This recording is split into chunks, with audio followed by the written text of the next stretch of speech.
ভিক্ষুক রাস্তা দিয়া যায় আর জমিদারের পুত্রবধূও যায়। একজন সামনের থেকে আসতেছে, একজন সামনের দিকে যাইতেছে।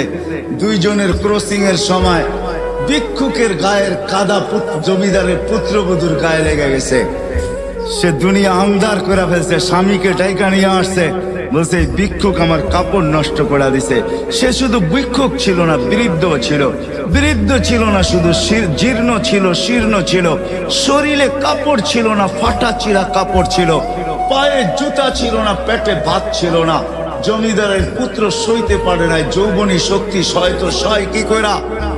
তার স্ত্রীর গায়ে ভিক্ষুকের কাদা, বস সমগ্র শক্তিকে হাতে জমা করা, একত্র করা বৃদ্ধের গালে বসায় দিছে। বৃদ্ধ কিচ্ছু বলে নাই, শুধু উপরের দিকে তাকায় দুই তিনটা শব্দ উচ্চারণ করছেন। শব্দগুলা হলো ইয়া মাল্লা তারা হলো ওয়ুন, ও আল্লাহ চোখে দেখা যায় না, ও তারা কুল্লা শাই, তুই সব দেখিস।